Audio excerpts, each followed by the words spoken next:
पांचवा भेद है इच्छावाचक वाक्य। अब हम इसकी परिभाषा पढ़ेंगे।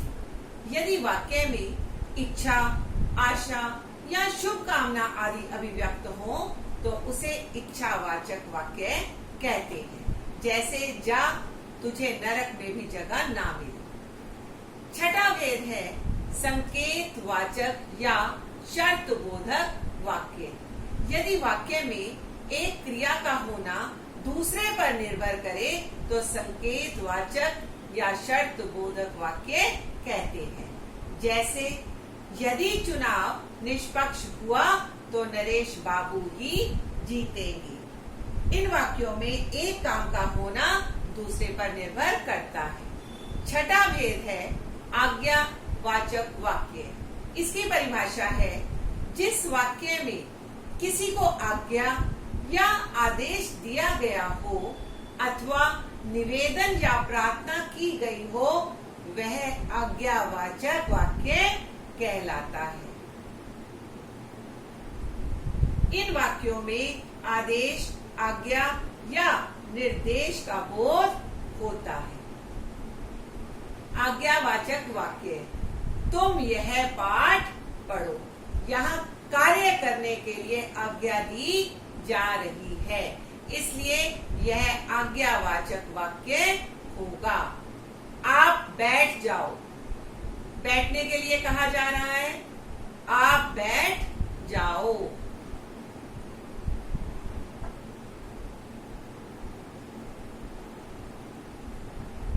कृपया खड़े हो जाइए।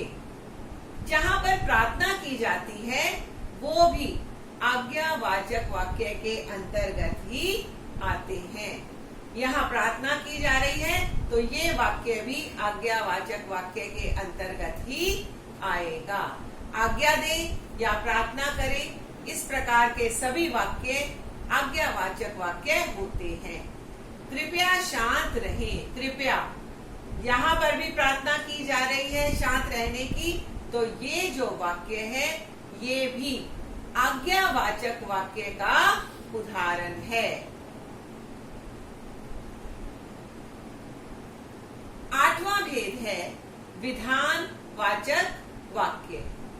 यदि वाक्य में कार्य के होने अथवा करने का सामान्य कथन हो तो वह विधानवाचक वाक्य कहलाता है। इसमें किसी व्यक्ति, वस्तु या स्थिति के विषय में कही गई सामान्य बात होती है।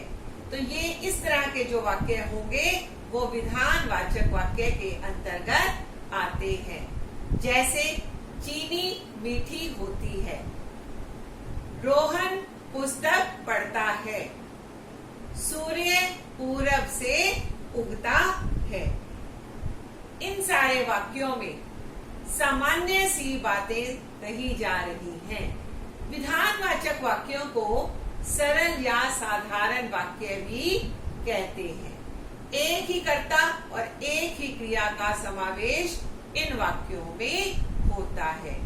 तो ये इस प्रकार के जो वाक्य हैं वो विधानवाचक वाक्य कहलाते हैं।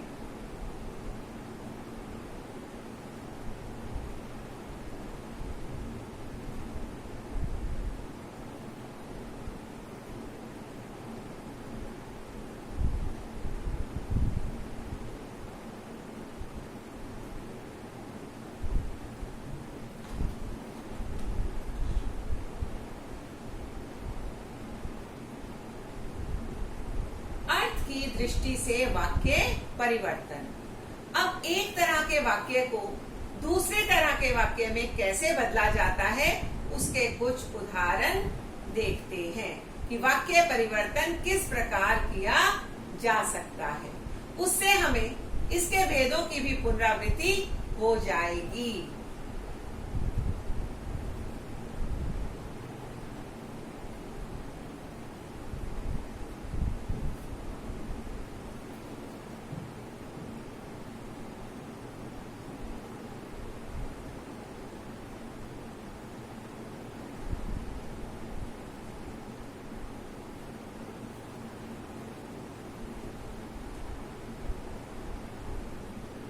अब अब यहाँ पहला वाक्य है जो विधानवाचक वाक्य है, वो है मेघा रोटी बनाती है।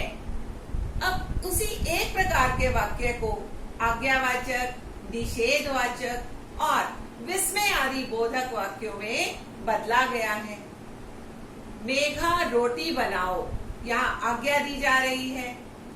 मेघा रोटी नहीं बनाती है, यहाँ नकारात्मक नहीं लगने से ये निषेधवाचक वाक्य हो गया। अरे मेघा रोटी बनाती है, यहाँ पर अरे और विस्मय आदि बोधक चिन्ह लगने से यह वाक्य विस्मय आदि बोधक वाक्य हो गया।